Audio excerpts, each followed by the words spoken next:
नमस्कार, मी अमरीन खान आणि आपण पाहत आहात एडियन स्पंदन मनाचे। आता एक नजर आजच्या ठळक घडामोडींवर। दिवाळी आली की फटाके तर वाजणारच, पण तरीही पर्यावरणाचा विचार करणेही तितकेच आवश्यक।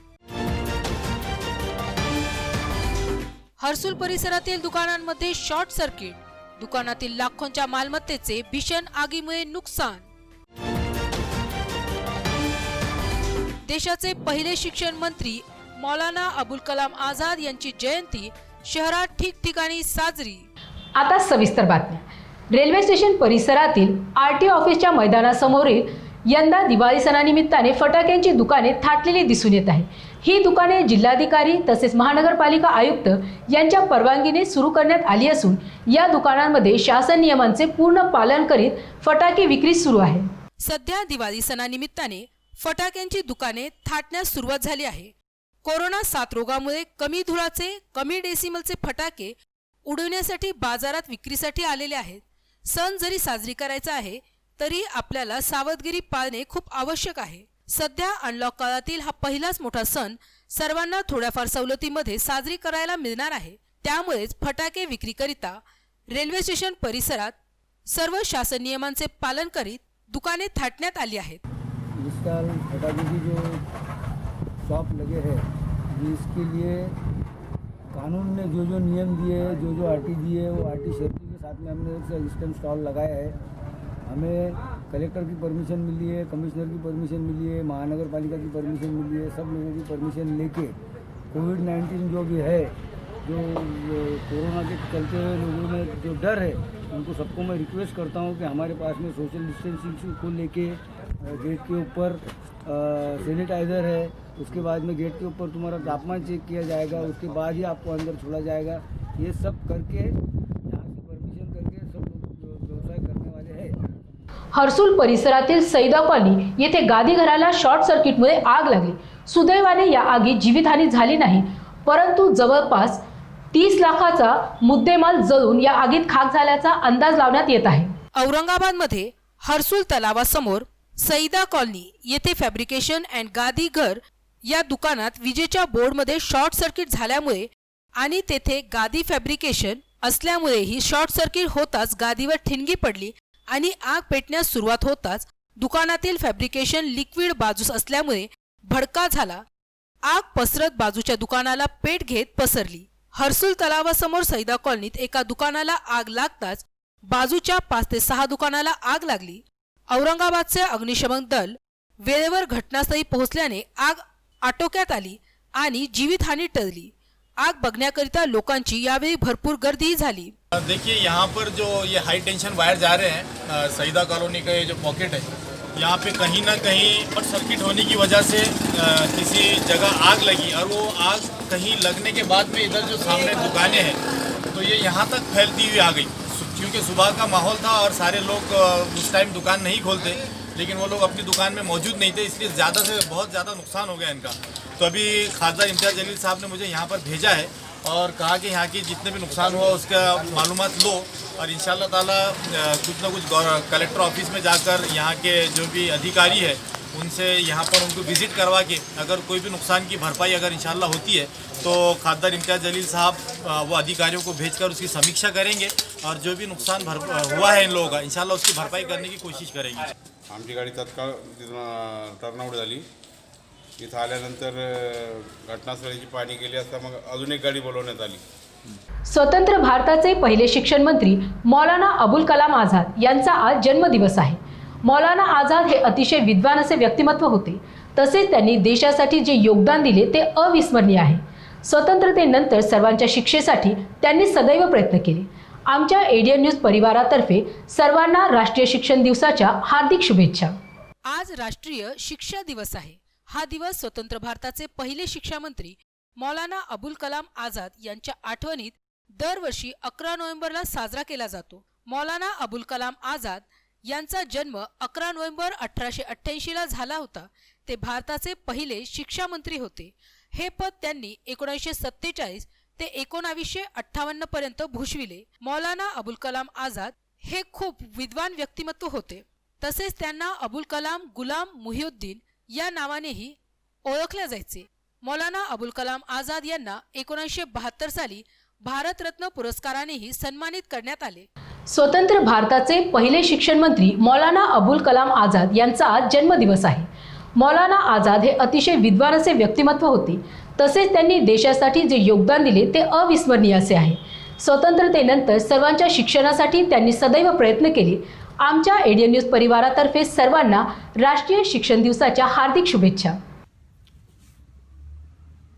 डॉक्टर बाबासाहेब आंबेडकर मराठवाडा विद्यापीठाच्या वतीनं मौलाना आझाद संशोधन केंद्र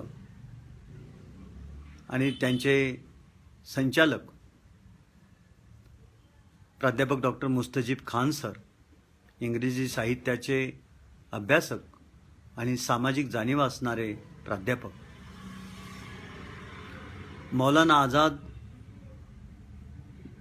यांना राष्ट्रीय आदरांजली वाहण्यासाठी आपण दरवर्षी हा दिवस राष्ट्रीय शिक्षण दिवस म्हणून साजरा करतो. ते भारताचे पहिले शिक्षण मंत्री होते. सत्तेसाठी हापापलेल्या आणि सत्ता आपल्याच हाती राहावी यासाठी झपाटलेल्या लोकांप्रमाणे ते नव्हते.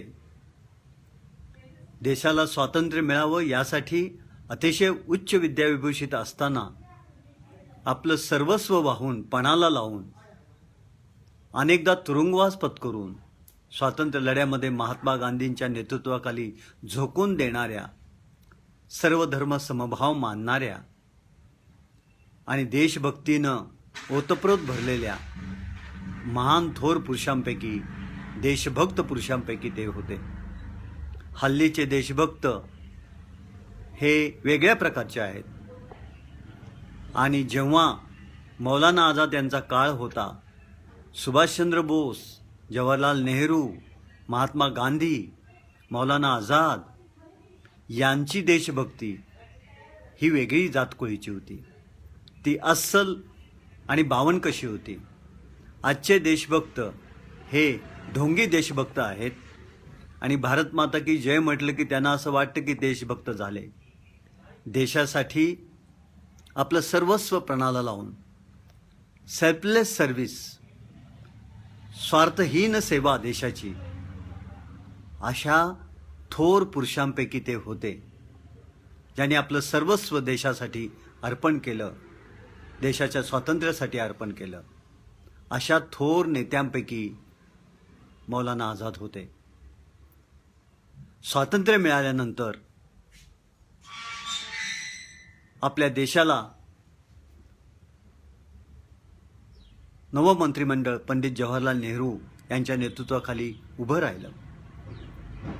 आणि पंडित जवाहरलाल नेहरू हे मौलाना आझाद यांचे जवळचे मित्र आणि त्यांच्याप्रमाणेच त्यांनी अतिशय सुखवस्तू जीवन जगायची संधी असताना देशाच्या सेवेसाठी वाहून घेतलं, स्वातंत्र्यासाठी वाहून घेतलं. अनेकदा 11 वेळा तुरुंगवास पत्करला आणि मग देशाचे पहिले पंतप्रधान झाले.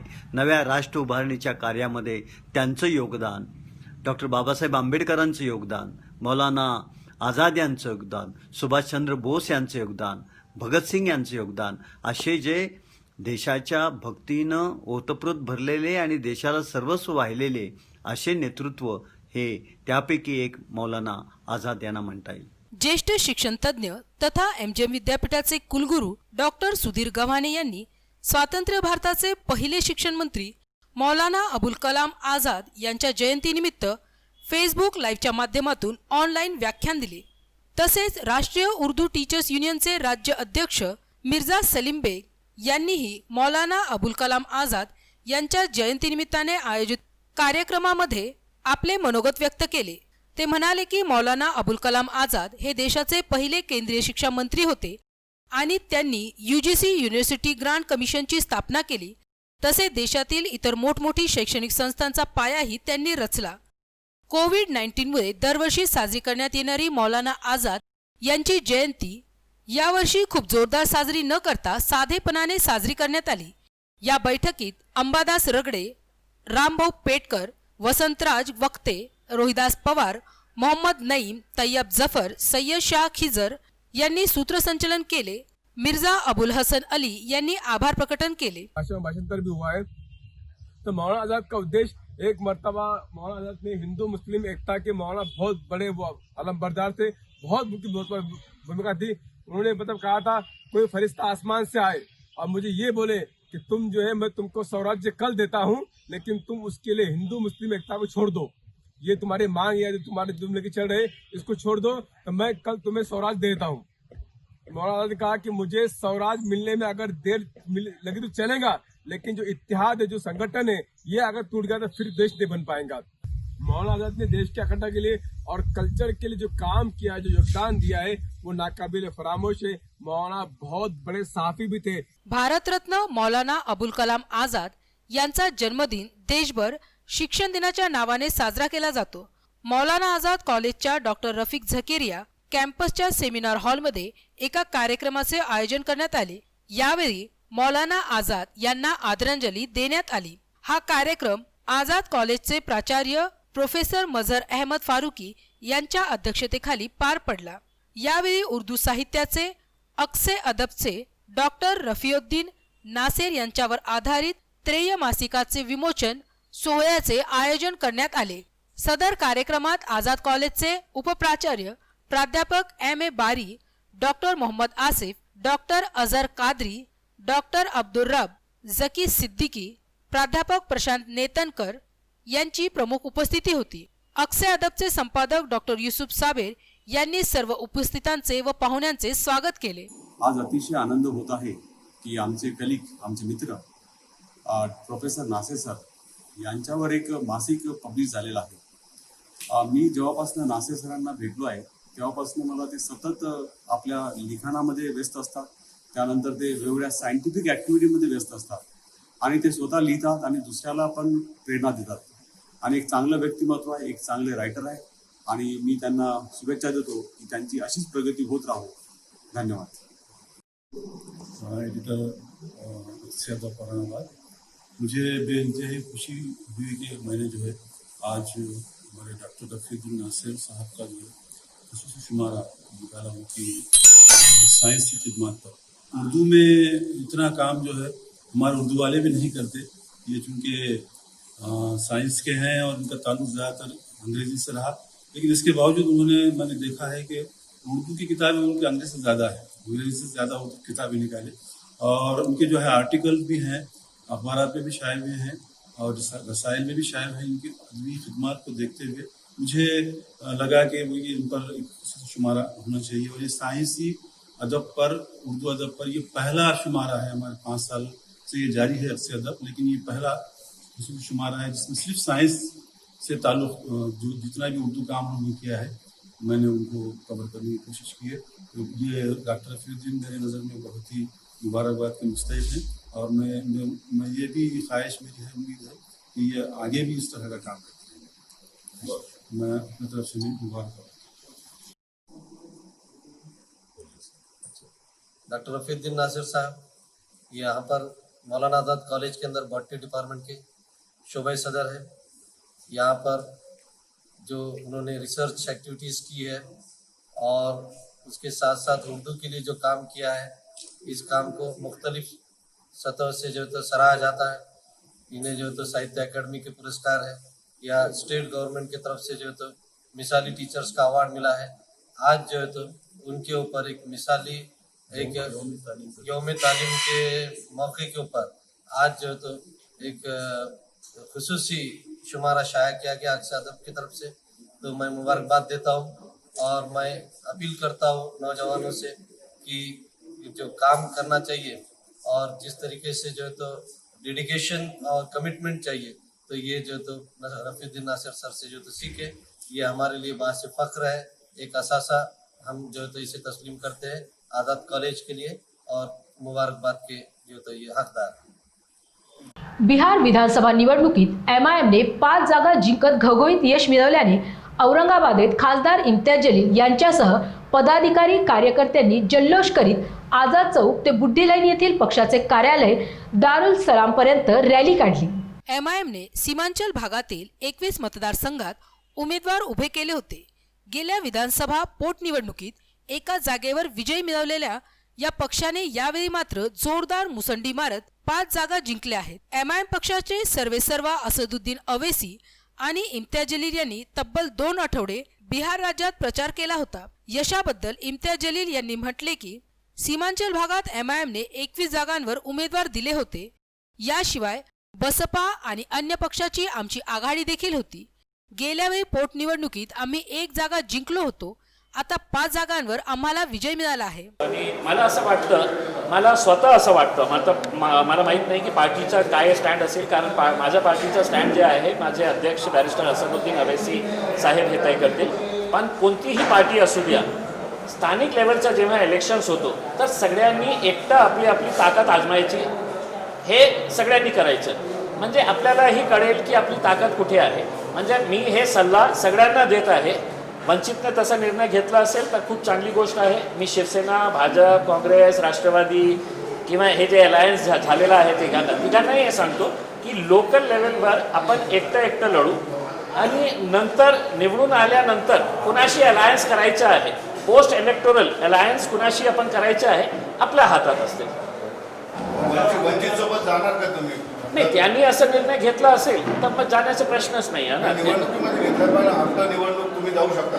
आफ्टर निवडणूक सगळं ऑप्शन्स नाही. मी जे म्हटलेलं आहे की औरंगाबाद महानगरपालिकेच्या पोटी आमची पार्टी कोणाशी अलायन्स करायचं किंवा नाही करायचं याचा निर्णय आमच्या पार्टीचे अध्यक्ष बॅरिस्टर असदुद्दीन अवैसी साहेब घेतील.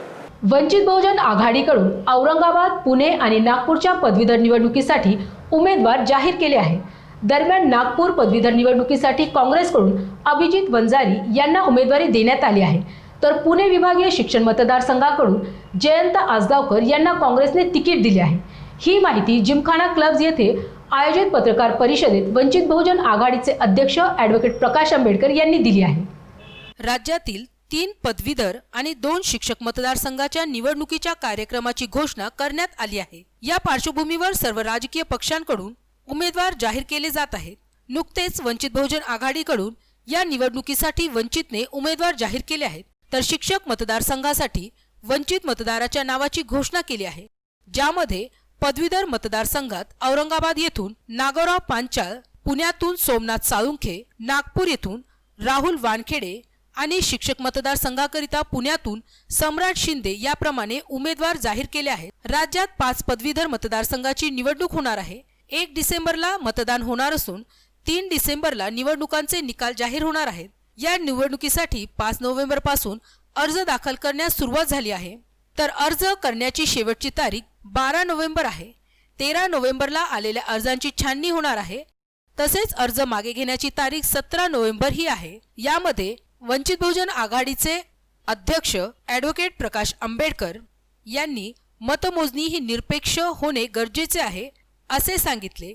वोटिंग मशीन यामध्ये जितके वोट जातात तितकेच मत मोजून बाहेर निघणेही आवश्यक आहे अशी इच्छा व्यक्त केली. महाराष्ट्रामध्ये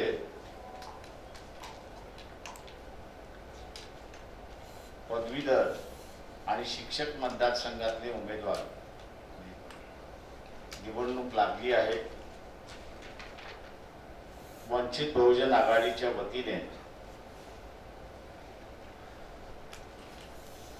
पदवीधर मतदारसंघातल्या उमेदवारांची नावं मी आपल्या समोर या ठिकाणी वाचतोय. औरंगाबाद पदवीधर मतदारसंघातील उमेदवार प्राध्यापक नागोराव काशीनाथ पांचाळ,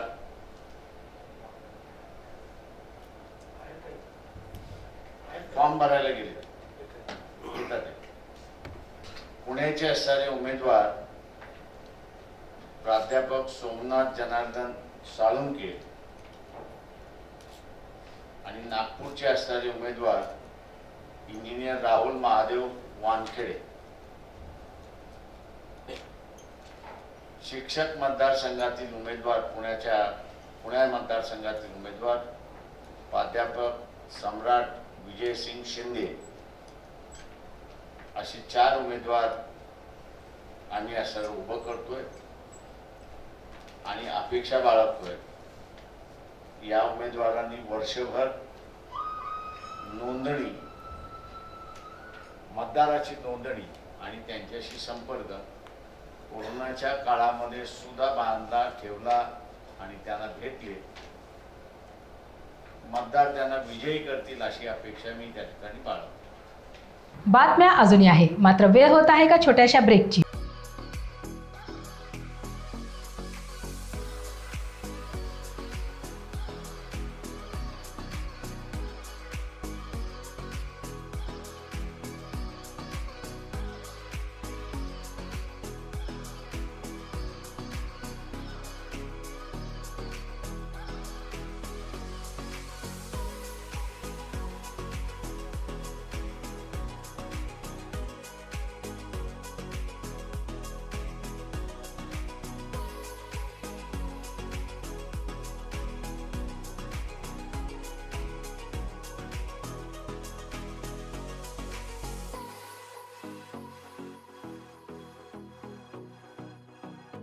घरगुती उपयोगाच्या वस्तू कुठून आणायचे?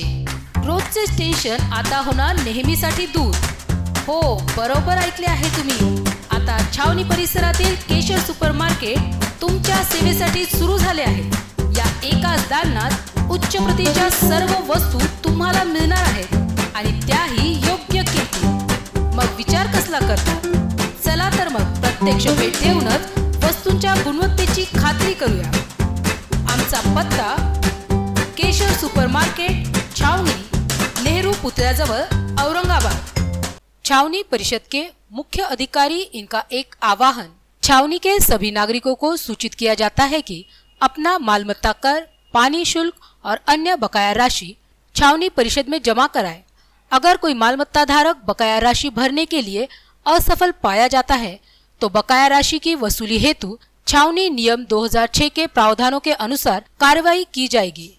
वसूली जमा करने हेतु संपर्क नंबर 024023708006 और 7722026840. हेच आमचे एकमेव ध्येय. अंबर गॅस एजन्सीमध्ये व्हॉट्सअपद्वारे गॅस बुकिंगची सुविधा, ऑनलाईन बुकिंग, ऑनलाईन पेमेंट करण्याची ही सुविधा. भारत पेट्रोलियमच्या नंबरवर ऑनलाईन बुकिंग करा, तेही घरी बसूनच. Google payment, Paytm, PhonePe, Amazon या सर्वांद्वारे डिजिटल पेमेंट करण्याची ही सुविधा उपलब्ध. Stay home, stay safe. आमचा पत्ता अंबर गॅस एजन्सी, एअरपोस्ट ऑफिस, जुना बाजार, औरंगाबाद. नमस्कार. भारत पेट्रोलियम आणि अंबर गॅसचे मी ग्राहक असून त्यांच्या व्हॉट्सअपच्या माध्यमातून गॅस बुकिंग आणि त्यानंतर गॅस घरी आल्याच्या नंतर कॅश पेमेंट न देता ऑनलाईन पेमेंटच्या माध्यमाचा हा आम्हाला खूप फायदा होतोय. त्याच्यासाठी अंबर गॅसचे खूप खूप धन्यवाद. नमस्कार. मी भारत पेट्रोलियम अंबर गॅस एजन्सीची ग्राहक असून व्हॉट्सअप बुकिंग आणि ऑनलाईन पेमेंटची उपलब्ध करून दिल्याबद्दल भारत पेट्रोलियमचे मी खूप खूप आभारी आहे.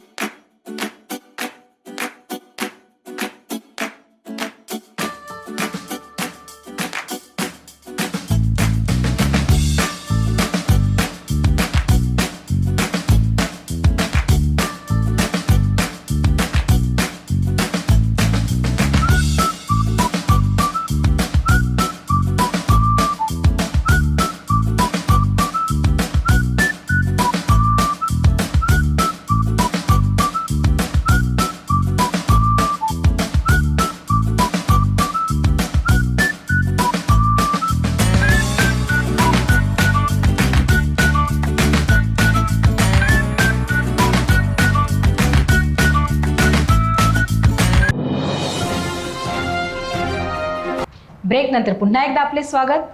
आपला विचार तर कोणीही करतो, परंतु दुसऱ्याच्या सुखदुःखाबाबत विचार करतो तोच खरा मनुष्य आहे. दिव्यांग व्यक्तींना आधाराची खरी गरज असते. ते आपल्या गरजा, आपल्या भावना हे धडधाकटांप्रमाणे व्यक्त करू शकत नाही. अशांची दिवाळी आनंदाची, सुखाची जाऊ यासाठी अन्न वाचवा समितीच्या वतीने समाधानकारक प्रयत्न करण्यात आले आहेत. अन्न ग्रहण करने से पहले, अन्न ग्रहण करने से पहले विचार मन में करना है, विचार मन में करना है. किस हेतु से इस शरीर का, किस हेतु से इस शरीर का. अन्न बचाव समितीच्या वतीने शहरातील काही दिव्यांग व्यक्तींना दिवाळी निमित्ताने रॅशन किट आणि पेढ्यांचे वाटप करण्यात आले. सर्वजण आपल्या घरात दिवाळी कशी आनंदाने साजरी होईल हे काळजीने बघतात, परंतु दुसऱ्याचेही सणवार चांगले कसे साजरे होऊ शकतील याची चिंता सर्वच करत नाहीत. ज्यांना आपले परके हे सर्व एक जबाबदारी म्हणून पाहतात, अशा दिव्यांग लोकांच्या भावनांना जपणारे खूप कमी लोक पाहायला मिळतात. असे दिव्यांगांच्या भावनांना जपण्याचे काम अन्न बचाव समितीने केले आहे. या ठिकाणी आपल्या आज आपण जो कार्यक्रम ठेवला अन्न वाचवा समितीतर्फे, आपण गरीब लोक, जे पांगळे लोक आहेत, ज्यांना बेघर आहेत, ज्यांना मदतीची गरज आहे, अशा लोकांना आपण दिवाळीच्या निमित्तानं 50 लोकांना किराणा सामानाचं वाटप करणार आहोत. त्याचबरोबर दिवाळी मिठाईचं पण वाटप करणार आहोत. आपल्याबरोबर त्यांची दिवाळी साजरी व्हावी असा या कार्यक्रमाचा उद्देश आहे. तर या ठिकाणी जिन्सी पोलीस स्टेशनचे सिनियर इन्स्पेक्टर श्री केंद्रे साहेब आलेले आहेत. अन्न बचत आणि गतिमान या दोन्ही संस्थेच्या संयुक्त विद्यमानं आज API कॉर्नर जय भवानी नगरच्या या उड्डाणपुलाखाली गार्डनमध्ये जे किराणा किट्स वाटप केले जात आहेत अपंगांसाठी आणि काही गरजूवंतांसाठी त्याचा लाभ होतो आहे. यासाठी मी या सर्व दोन्ही संस्थेचा आभार मानतो.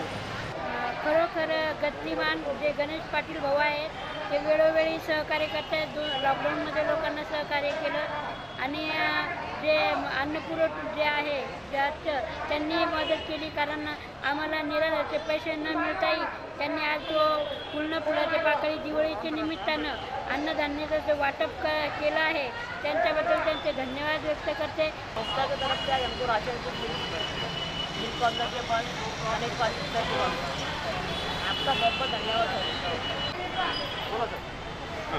आज अन्न वाचवा समितीतर्फे आम्ही अपंग लोक, पांगळे लोक किंवा समाजामधून बेघर असणारे लोकांना दिवाळीच्या सणानिमित्त किराणा सामानाचं पॅकेज आणि मिठाईचा पुडा आम्ही त्यांना भेट देत आहोत. या ठिकाणी आमच्याबरोबर त्यांची पण दिवाळी साजरी झाली पाहिजे.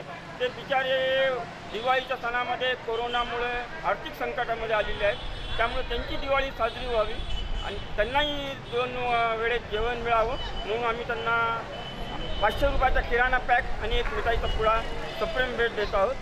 अन्न वाचवा समिती औरंगाबाद शहर यांच्या वतीने जे अपंग लोक आहेत अशा लोकांना आणि ज्या लोकांनी कोरोना या महामारीच्या संकटाच्या काळामध्ये जे चांगलं कार्य केलं त्या लोकांचा सत्काराचा कार्यक्रम, अन्नदान वाटप आणि सत्काराचा कार्यक्रम ठेवला. त्याबद्दल मोठे अण्णा आणि सर्व टीम त्या सर्वांचं या ठिकाणी मी खूप खूप अभिनंदन करतो. दिवाळी आणि सोने यांचे अतूट नाते आहे. या सणानिमित्त पूर्वी श्रीमंत सर्वसामान्य नागरिक हे सोने खरेदी करीत होते, परंतु सध्या सर्वत्र चित्र विपरीत बघायला मिळत आहे. कोरोना साथ रोगामुळे सर्वांचीच आर्थिक स्थिती खूप बिकट असल्यामुळे यंदा सोनारांच्या दुकानातही शुकशुकाट दिसून येत आहे. सोने हे सणासुदीला तरी घेणे आपल्याकडील रीत आहे. घरातील गृहिणी म्हणजे लक्ष्मीला एखादी सोन्याची वस्तू खरेदी करून तिचेही मन आनंदाने फुलवण्याची खटपट घराघरातून होत असते. परंतु सोन्याचा भाव इतका वाढला आहे की पूर्वी जसे सर्वच थोडे का होईना सोने खरेदी करत होते, परंतु सोन्याने गाठलेला उच्चांक आणि कोरोना साथ रोगामुळे सामान्यांची कोलमडलेली आर्थिक स्थिती यामुळे यंदाच्या दिवाळीत सोनारही हातावर हात घेऊनच आतापर्यंत तरी बसलेले दिसून येत आहेत. लॉकडाऊन नंतर आमचं थोडंसं असं वाटलं होतं की दिवाळीला चांगला आमचा होईल बिझनेस, पण झाला नाही. असं काहीच नाही आहे गिराईक असं, कारण की भाव वाढल्यामुळे थोडंसं आमचं गिराईक नाहीच आहे. आता लोकांचे बोनस झालेले, आम्ही त्या आशेवर बसलेलो आहे की बाबा आपले बिझनेस होणार आहे. आता दिवाळीपर्यंत आपण वाट पाहतोय असं की होऊन जाईल आपलं बिजनेस असा थोड़ा. एक्चुअली हमें एक्सपेक्टेशन था कि दिवाली का कुछ अच्छा सेल होगा, कुछ रिस्पांस आएगा कस्टमर्स से, लेकिन कुछ अंदाज़ा नहीं लगा पा रहे कि क्यों इतना डिफ़िकल्ट हो रहा है मार्केट में सर्वाइव करना. दिवाळी ही सर्वांच्याच घरी प्रकाश घेऊन येते, परंतु यावेळीची दिवाळी काही व्यावसायिकांना म्हणावी तितकी आनंदाची जाताना दिसत नाही. काही पंथी विक्रेता, करदोडी विक्रेता हे आपल्या व्यवसायातील तोट्यामुळे थोडे नाराजी दिसत आहेत. दिवाळी अवघ्या 2 दिवसांवर येऊन ठेपली आहे. अजूनही पंत्या खरेदी करण्याकरिता लोक धजावलेले दिसत नाहीत. कोरोनामुळे सर्वांचेच खिसे यावेळेस खाली दिसत आहे. त्यामुळे हा एवढा मोठा प्रकाशाचा सणही काही लोक आनंदाने साजरा करू शकत नाही. यामुळे जे पंत्या आणि करदोडे विक्रेता आहे त्यांचाही व्यवसाय हा या सणात चांगला कमाई करू शकला नसल्याने या व्यावसायिकांची दिवाळी साधेपणाने साजरी होणार आहे असे चित्र दिसून येत आहे. यावेळेस दिवाळीचा उत्साह मागच्या वर्षीप्रमाणे थोडासा कमीच प्रमाणात आहे. करोनाचा इफेक्ट हा जो आहे मार्केटवर फार जबरदस्त प्रमाणात झालेला आहे. गिऱ्हाईकी फक्त रोडवर दिसते ट्रॅफिकमुळे. बाकी दुकानात तसं पाहिजे तसे अजून रिस्पॉन्स भेटलेला नाही आहे. यावेळेस आम्ही तरी भरपूर व्हरायटी मेंटेन केलेलं आहे. मेणबत्त्या आहे, भरपूर प्रकारचे आकाशदिवे आहे आमच्याकडं. पण जसा पाहिजे तसा रिस्पॉन्स मागच्या वर्षीप्रमाणे यावेळेस थोडं कमीच आहे उत्साह लोकांना. और वैसा देखा जाए तो पिछले साल के हिसाब से देखा तो ग्राहक बहुत ही कम है. इलेक्ट्रॉनिक्स फील्ड हो गया या शोशा के जो भी चीज़ है वो पूरे डाउन में है. ग्राहक सिर्फ रास्ते पे दिखता है लेकिन एक्चुअली दुकान पे ऐसा ग्राहक नहीं है. शेवटी पुन्हा एकदा आजच्या ठळक बातम्या. दिवाळी आली की फटाके तर वाजणारच, पण तरीही पर्यावरणाचा विचार करणेही तितकेच आवश्यक. हर्सुल परिसरातील दुकानांमध्ये शॉर्ट सर्किट, दुकानातील लाखोंच्या मालमत्तेचे भीषण आगीमुळे नुकसान. देशाचे पहिले शिक्षण मंत्री मौलाना अबुल कलाम आझाद यांची जयंती शहरात ठिकठिकाणी साजरी. आणि याबरोबरच आजचं हे बातमीपत्र इथे संपलं. पुन्हा भेटूयात पुढील बातमीपत्रात. तोपर्यंत पाहत रहा ADN स्पंदन मनामनाचे.